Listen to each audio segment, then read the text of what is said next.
yang menjadi tema firman Tuhan pada saat pagi hari ini, tinggalkan kepalsuan, jadilah sejati. Injil Yohanes pasal 1 ayat 47 sampai ayat yang ke-51, kata Filipus kepadanya, "Mari dan lihatlah." Yesus melihat Natanael datang kepadanya, lalu berkata tentang dia, "Lihat, inilah seorang Israel sejati, tidak ada kepalsuan di dalamnya." Kata Natanael kepadanya, "Bagaimana engkau mengenal aku?" Jawab Yesus kepadanya, "Sebelum Filipus memanggil engkau, aku telah melihat engkau di bawah pohon ara." Kata Natanael kepadanya, "Rabi, engkau anak Allah, engkau raja orang Israel." Yesus menjawab katanya, "Karena aku berkata kepadamu, aku melihat engkau di bawah pohon ara, maka engkau percaya. Engkau akan melihat hal-hal yang lebih besar daripada itu."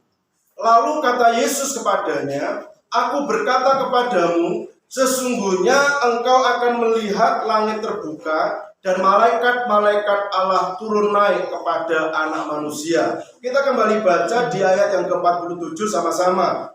2, 3. Kata Filipus kepadanya, "Mari dan lihatlah." Yesus melihat Natanael datang kepadanya, lalu berkata tentang dia, "Lihat, inilah seorang Israel sejati, tidak ada kepalsuan di dalamnya."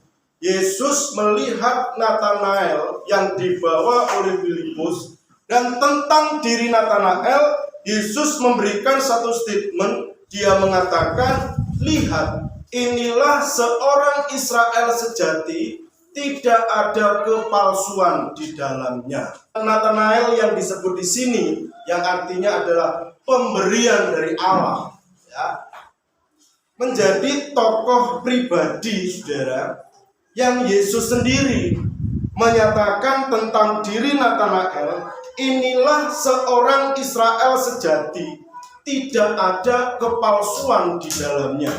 Ya. Nah, seorang Israel yang sejati, tidak ada kepalsuan di dalamnya.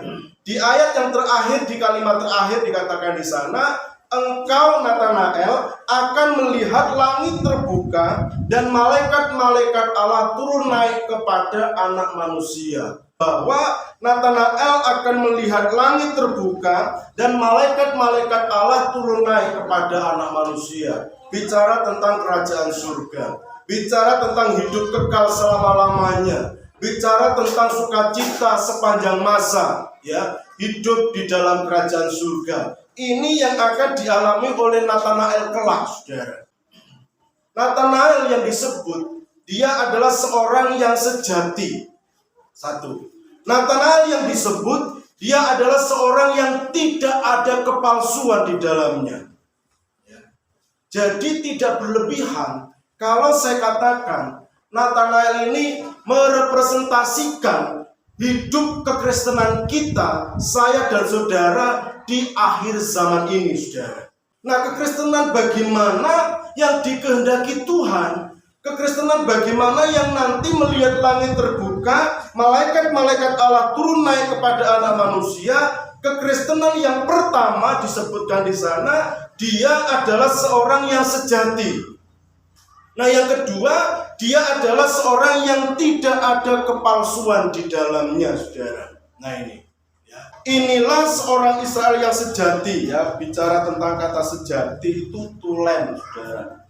Sejati itu artinya tidak terkontaminasi oleh unsur-unsur yang lain. Itu sejati, asli, saudara. Ya, tentang ketangguhan iman yang tidak terkontaminasi dengan segala macam sifat-sifat dosa atau manusia lama. Ya, itu sejati.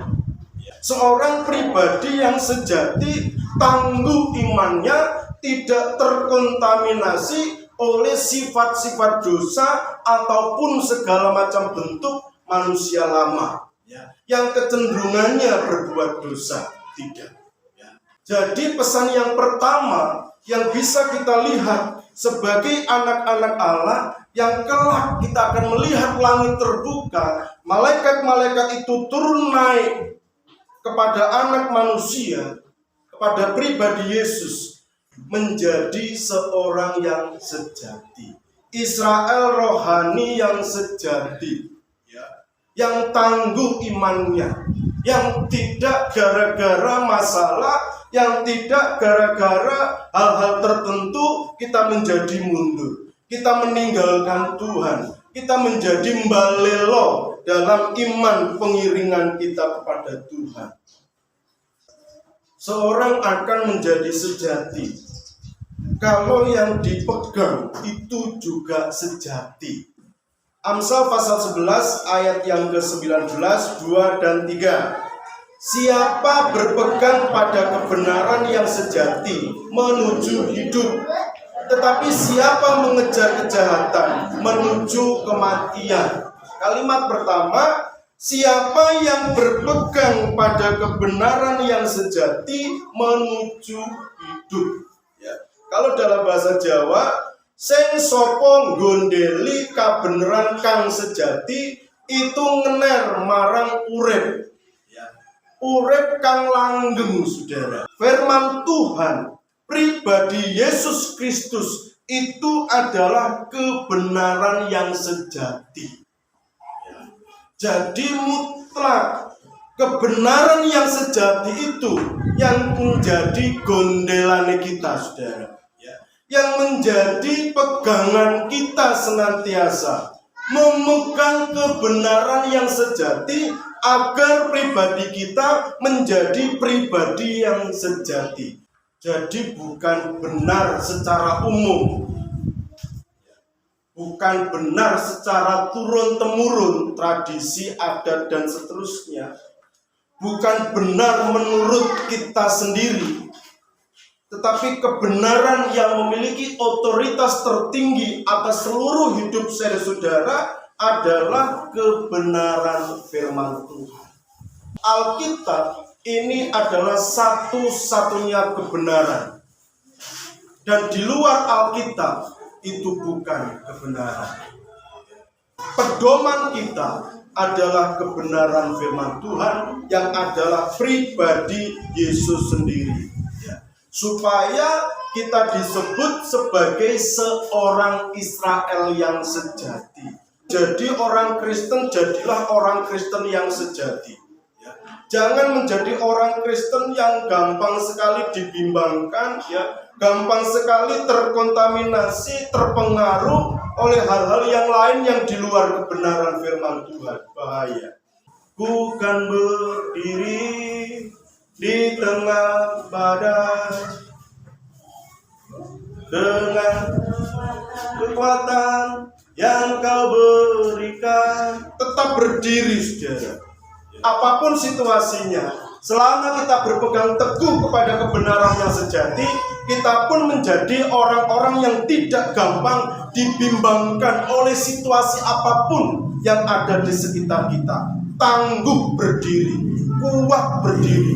Itulah yang disebut sebagai seorang Israel yang sejati. Nah, kemudian yang kedua, Yesus melihat Natanael datang kepadanya, lalu berkata tentang dia, lihat, inilah seorang Israel yang sejati, tidak ada kepalsuan di dalamnya. Yang pertama, seorang Israel yang sejati, dan yang kedua, tidak ada kepalsuan di dalamnya. Aspal, asli, tapi palsu. Palsu itu definisi sederhananya adalah dilabur putih-putih, tetapi di dalamnya itu banyak noda, banyak kotoran. Yang Yesus ketika melihat orang-orang Farisi, ahli-ahli Taurat, dia mengatakan, engkau seperti kuburan yang dilabur putih-putih, tetapi di dalamnya penuh tulang belulang. Itu kepalsuan. Mazmur 32 ayat yang kedua, 2, 3.